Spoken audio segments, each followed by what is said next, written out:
Bonjour à tous, on se retrouve pour une vidéo en classe de seconde sur les généralités, sur les fonctions, au programme, voilà, les définitions d'une fonction, savoir retrouver le domaine de définition d'une fonction, calculer des images des antécédents, et puis résoudre graphiquement, à partir de la courbe représentative d'une fonction, des inéquations, ou des équations ou des inéquations. Alors, tout d'abord, la définition, une fonction, c'est une application qui, à tout nombre réel ou appartenant à un ensemble x, associe un unique résultat qu'on appelle f de x et qu'on appelle aussi l'image. Alors, c'est l'occasion ici de faire un petit résumé et rappel. Donc, on dira que, on va mettre en différentes couleurs. Ici, on a l'image de x, et ici, pour un nombre y donné, on a un éventuel antécédent.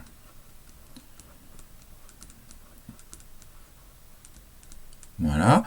Alors on représente, on peut représenter une fonction sur une courbe représentative, et cette courbe représentative, c'est l'ensemble des points M dont les coordonnées vérifient que l'image de l'abscisse doit correspondre à l'ordonnée.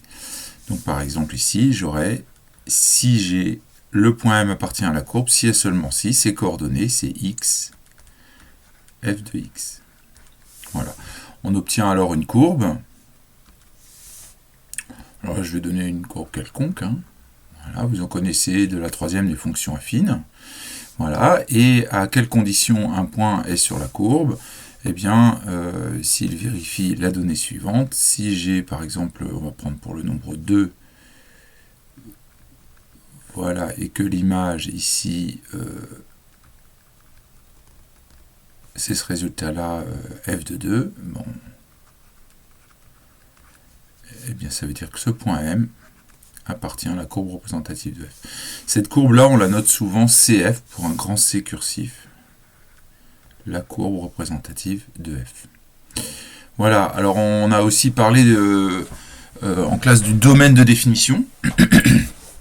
Alors oui, peut-être avant, rappelez notre petit schéma ici qui va être très pratique. Ici, on repère, je vais mettre en couleur les abscisses, l'axe des abscisses. Et là, c'est l'axe des ordonnées. Voilà, abscisse et ordonnées. Donc, vous voyez ici, vous avez le x qui est sur l'axe des abscisses. Là, ici.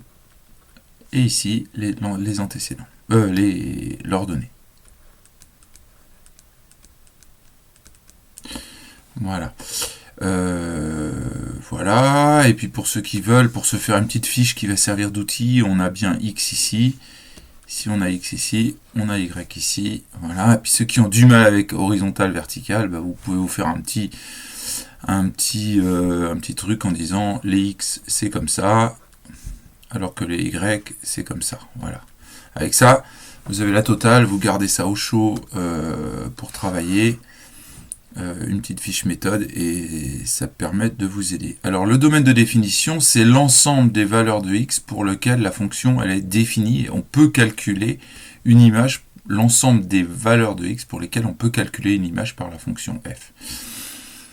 Je vous propose quelques petits exemples ici. Nous, au lycée, on ne connaît pas beaucoup de choses qui bloquent. Par contre, on sait que des calculs entre guillemets qui donnent une erreur dans la calculatrice, on sait que si on prend un 0 au dénominateur, ça met une erreur, on ne peut pas diviser par 0, et puis si on prend la racine carrée d'un nombre négatif, ça on ne peut pas non plus. Alors du coup, deux exemples. Par exemple, ici on a une fonction définie par une fraction. On ne doit donc pas avoir 5 moins x ne doit pas être égal à 0. Donc on peut l'écrire comme ça. En général, quand on cherche là où c'est défini, on va d'abord repérer là où ça ne marche pas, là où il n'y a pas d'image. Donc on sait déjà qu'on doit avoir, pardon, je change mon crayon, 5 moins x, je change de couleur aussi, on doit avoir 5 moins x qui ne doit pas être égal à 0. Ce qui équivaut à dire que x, lui, ne doit pas être égal à 5. En effet, si je remplace x par 5, ça fait 5 moins 5, 0. Donc ça, on n'aura pas d'image pour x égale 5. Conclusion, eh bien, on dira que le domaine de définition de f, on le note D pour domaine ou ensemble de définition, c'est la même chose, eh bien, ce sera tous les nombres sauf 5. Donc on va de gauche à droite, je pars de moins l'infini on ne prend jamais, jusqu'à 5, 5 je ne prends pas justement, union, je repars de 5 sans le prendre, jusqu'à plus l'infini, voilà, j'obtiens mon domaine de définition. Certains pourront l'écrire s'ils préfèrent aussi, R privé de 5. Voilà, mais c'est l'occasion de travailler les intervalles en l'écrivant comme ça. Voilà, dans le deuxième exemple, cette fois-ci, on sait que le x plus 3 doit être, donc vous voyez là c'était différent, là on doit avoir x plus 3 doit être plus grand ou égal à 0. Attention, racine de 0 ça fonctionne, hein. Racine de 0 c'est 0, n'oublie pas. Parce que souvent on retrouve l'erreur, ça fonctionne. Donc on doit avoir ça, donc si on prend un exemple, si je prends 4 ça marche, 4 plus 3 7, 2 ça marche, 2 plus 3 5, racine de 5 ça va marcher, on va pouvoir calculer. 0, bah 0 plus 3 ça marche, moins 1, bah oui mais moins 1 plus 3 ça fait 2, et ça va fonctionner quand même. Racine de 2 ça fonctionne. Moins 2 ça va marcher, moins 3, attention ça commence à chauffer, moins 3 plus 3 0, ça va faire racine de 0. Donc vous voyez que ça marche à partir de moins 3. Donc on doit avoir x, c'est-à-dire, alors on verra plus tard dans l'année la résolution d'une équation, mais vous l'avez fait déjà un petit peu en collège, x plus grand ou égal à moins 3. Donc ça, vous voyez la différence, là c'est au départ j'écris ce que je veux pas pour le dénominateur, alors que là j'écris ce que je veux. Voilà, et donc mon domaine pour ma fonction g, l'ensemble de définition, le domaine de définition pour la fonction g, je prends tous les nombres qui sont à partir de moins 3, donc de moins 3 jusqu'à plus l'infini. Et vous voyez, moins 3, est-ce que je prends? Je veux bien de moins 3. En effet, si je fais x égale moins 3 plus 3, 0, racine de 0, 0. Donc je prends. Voilà, domaine de définition ou ensemble de définition. On retiendra en seconde que pour nous, ce qui ne marche pas, c'est les dénominateurs nuls. On ne veut pas que le dénominateur soit nul. Et on ne veut pas que dans la racine carrée, on ait quelque chose qui soit négatif. Voilà, alors par rapport à la courbe qu'on a vue tout à l'heure, la question qui se pose, c'est qu'on peut poser souvent sur la réflexion sur la courbe, c'est est-ce qu'un point appartient à une courbe? On va prendre un exemple. Soit f une fonction définie sur moins 2, 3 par f de x égale x2 moins x plus 1. Alors attention, le sur moins 2, 3, il veut dire, on peut l'interpréter comme x appartenant à moins 2, 3. Donc dans cet exemple, le domaine de définition de f, c'est moins 2, 3.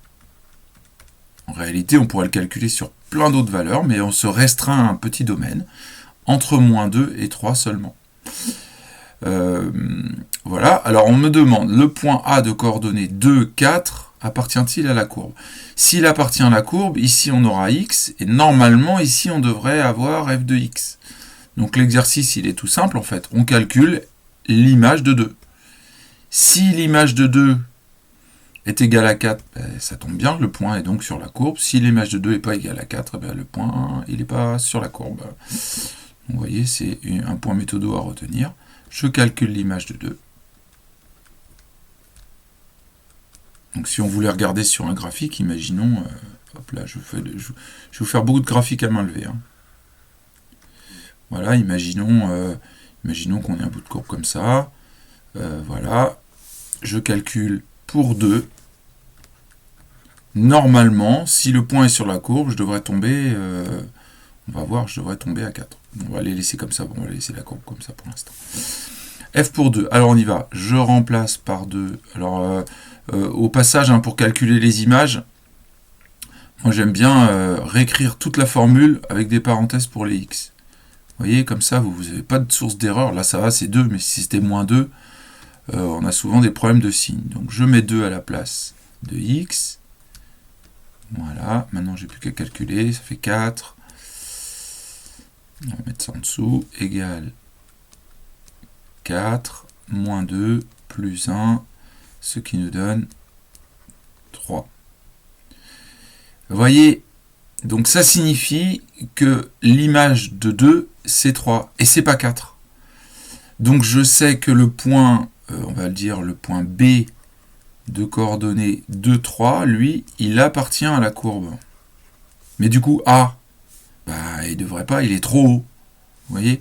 Donc, le point A de coordonnées 2, 4 n'appartient pas à la courbe de f. En effet, si je regarde ici, vous voyez le schéma, eh bien pour 2, je suis à 3. L'image de 2, c'est 3, donc c'est le point B qu'on a dessiné, qu'on a calculé. Et qu'est-ce que je peux conclure? Bah, du coup, le point A, lui, il est au-dessus, il est là.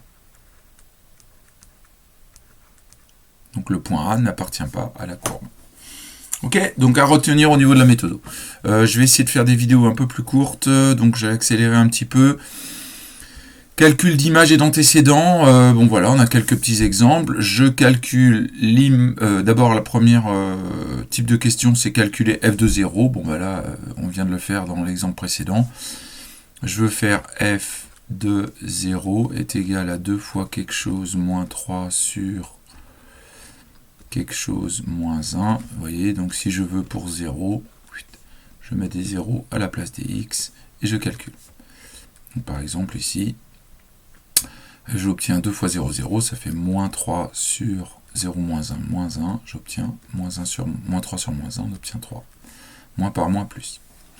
Alors, deuxième question, calculer l'image de 3 cinquièmes. Alors, bah, en fait, c'est là qu'on va avoir besoin de notre petit schéma. C'est pour ceux qui ne trouvent pas, hein, qui ne sentent pas le truc. Vous vous dites, ok, je cherche quoi? Je cherche l'image de quoi? De 3 cinquièmes.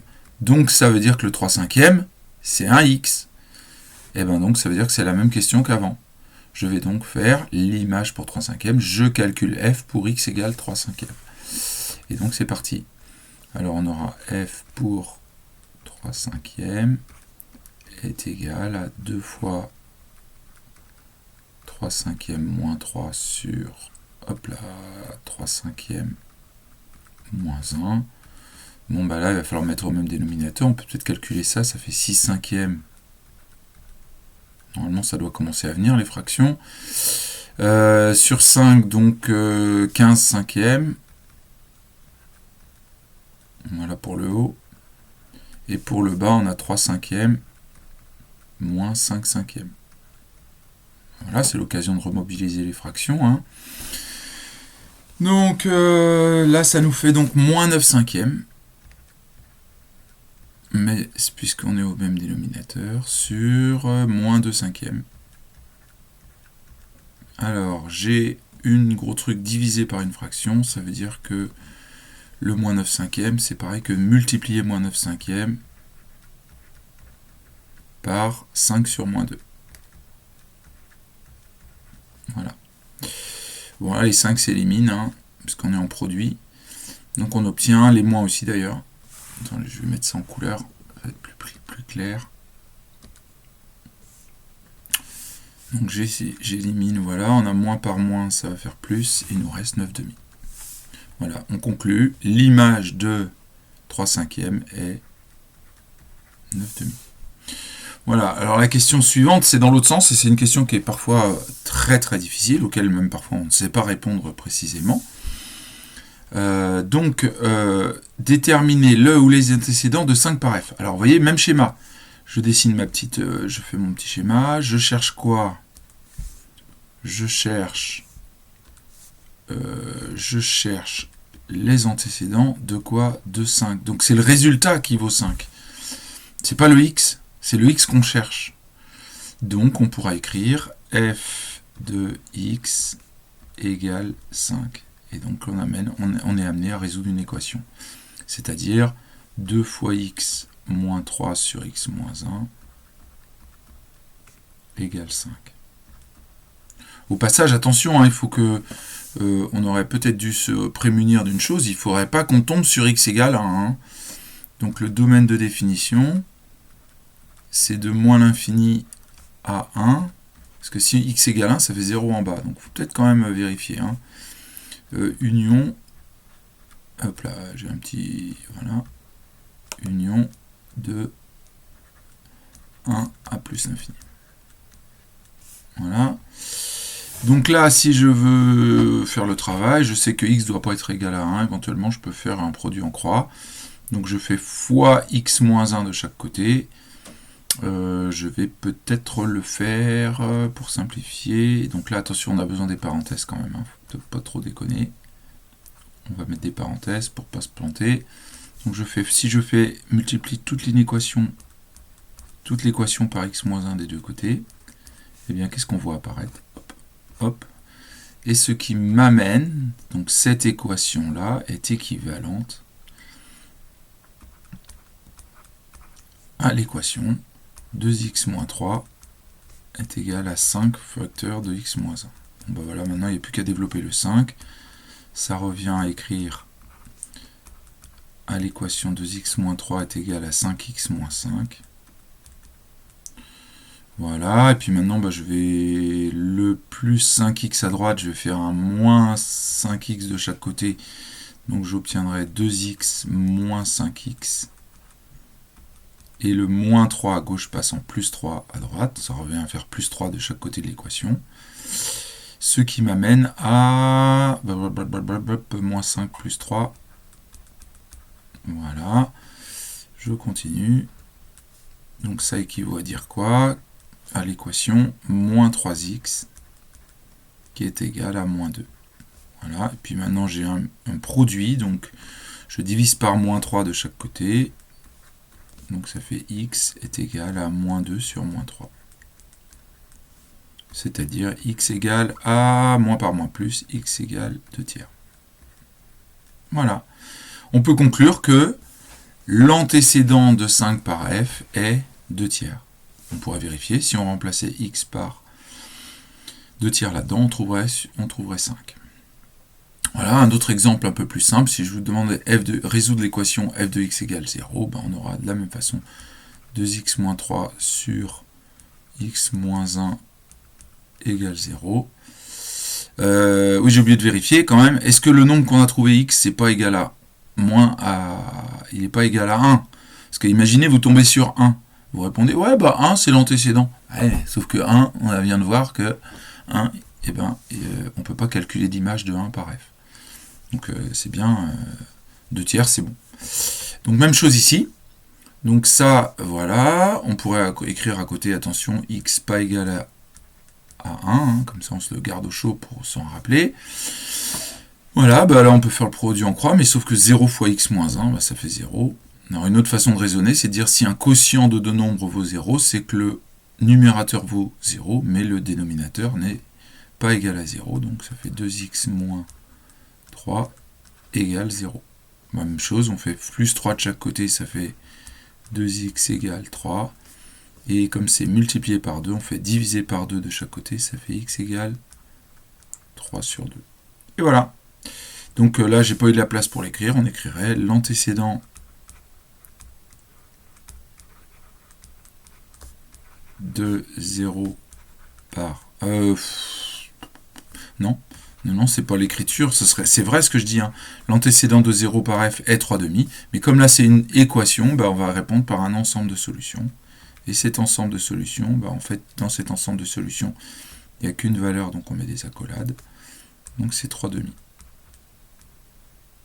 Voilà. Alors, on va terminer par l'aspect graphique. Donc avec la résolution d'informations, la réponse à des informations par rapport à la courbe représentative d'une fonction. Alors là, ça va être la même chose, vous allez utiliser le schéma. Je cherche quoi? L'image de 3. Donc je cherche quoi? Je cherche l'image. Pour qui? Pour 3. Et dans le cours tout à l'heure, au-dessus, dans notre petite fiche, on a dit que ça c'était l'abscisse. Et ça c'est l'ordonnée. Voilà. Donc ça veut dire on met 3 en abscisse. Donc je me place à 1, 2, 3 en abscisse. Et la courbe elle est à quel endroit ça? Hop. Je suis à moins 2. Donc f de l'image de 3 par f vaut 2, 3 par f est moins 2. Ok? Même chose si je vous demande f de 0, bah, ça veut dire que le x vaut 0. Là, on pourrait le résumer comme ça. Je cherche f de 0. En fait, dans le schéma, dans le petit schéma, je cherche quoi pour 0, que vaut f de 0. Donc ça veut dire, bah, je me place à 0. En x, je me place à 0 et je regarde à quelle ordonnée se trouve le point de la courbe. Donc c'est 1. Conclusion, f de 0 égale 1. Voilà. Alors dans l'autre sens maintenant, vous allez voir que pour le coup, résolution des recherches d'antécédents et résolution d'équations par le calcul, ça peut être compliqué, mais par le graphique, ça se passe assez bien. Je cherche les antécédents de 1. Bah, même chose, je me fais mon petit schéma, hop, je cherche quoi? Je cherche les antécédents. Pour qui? Pour 1. Et donc 1, je le place en ordonnée. Donc vous voyez, vous allez dessiner. Donc ça c'est exigible, moi je le demande sur votre copie, hein, en évaluation, c'est-à-dire qu'on doit avoir une trace de graphique. Si c'est une résolution graphique, on doit avoir une trace sur le graphique. Donc je cherche à quel endroit la courbe passe à la hauteur 1, entre guillemets. Eh bien on voit deux endroits ici. Donc je dessine en vert d'une certaine couleur les deux endroits. Et je cherche les x, puisqu'on a bien dit c'est les x qu'on cherche. Donc les x, on a dit, sur l'axe des abscisses. Donc on vient de chercher sur l'axe des abscisses. J'ai moins 2. Et sur l'axe des abscisses, ici, j'ai 0. J'ai 0. Voilà. Et bien là, simplement, puisque les antécédents de 1 par f sont... Donc on a moins 2 et 0. De la même façon, si je vous demande de résoudre f de x égale moins 1, f de x est l'ordonnée, donc je cherche à moins 1. Je vais changer de couleur, je vais passer en orange. Je trace... Oui, il veut bien. Je trace à moins 1, là ça coupe pas la courbe. Ah, là, vous avez vu, il y en a un là et un là. On revient chercher les x. J'ai 2 et j'ai 4. Donc là, c'est une équation. Donc pour résoudre une équation, ça se termine par un ensemble de solutions. L'ensemble de solutions, l'ensemble des x pour lequel l'image vaut moins 1, eh bien c'est 2 et 4. D'accord? Voilà. Alors, je vais effacer sur le schéma. Je vais effacer les traces écrites, sinon on ne va pas y arriver. On ne va plus s'y retrouver. Pour passer à la question suivante. Qu'est-ce qu'on a? Dernière question. F de x strictement plus petit que 1,5. Alors je vais me placer à 1,5. Je vais passer en violet. Tiens, allez. Je me place à la hauteur 1,5. Oh, ouais, on va dire que c'est bon. Et je regarde à quel endroit. Alors là, en plus petit strictement que 1,5, c'est-à-dire en dessous, puisque f de x est les ordonnées, donc plus bas. Donc là, je vous demande, moi, de colorier le bout de courbe qui nous intéresse et choisir les x qui correspondent. Donc là, je colorie. Là, je suis au-dessus, au-dessus, au-dessus, au-dessus. C'est pas bon, moi je veux en dessous. Là, vous avez vu, ici, ici, ici, la courbe, elle est en dessous de la droite d'équation y égale 1,5. Là, et toute la zone là. Donc je colorie ma courbe. Alors vous pouvez faire ça au stabilo aussi. Hein. Voilà. Et maintenant, il faut rechercher les x correspondants.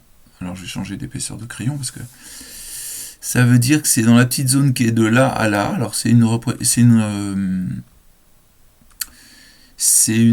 résolution graphique, hein, donc on n'est pas obligé, on va pas forcément être très précis. On va dire que là on est à moins 1,5. Et puis ici on est à moins 0,5, allez, on va dire ça. Voilà, et puis là moi je mettrai 0,6, allez. Voilà, donc concrètement, on va colorier maintenant la zone des x, donc de moins 1,5 à 0,5, et puis après de 0,6 jusqu'à 4. Pour vérifier, on se dit, pour moins 3 au-dessus, pas bon, pas bon, pas bon, pas bon, pas bon. Pour moins 1,5, ah oui, est-ce que je veux que ce soit égal? Non, c'est bien strictement. Entre moins 1,5 et moins 0,5, je prends. Là, c'est au-dessus, je prends pas, je prends pas, je prends pas, je prends pas, je prends pas. À partir de 0,6, je suis en dessous, je prends, puisque pour aller en dessous, en dessous, en dessous, en dessous, en dessous. Il ne nous reste plus qu'à écrire l'ensemble de solutions.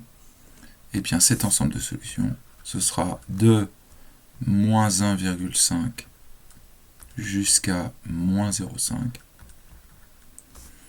Et puis après, il y a un autre ensemble de 0,6 jusqu'à 4.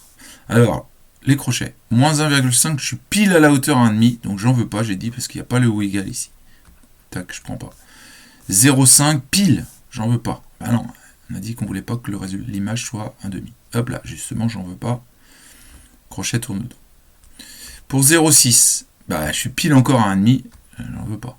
Et pour 4 alors, bah, je suis largement en dessous de 1,5, donc j'en veux bien. D'accord? Voilà, je vais m'arrêter. Non, je pense que j'avais pris une petite dernière, mais je vais m'arrêter là pour les premières bases. Bon, j'espère que ça vous aura permis de vous aiguiller un petit peu. C'est une compétence fondamentale pour la suite, pour les années à venir, donc il faut vraiment s'entraîner. N'oubliez pas ce petit schéma là.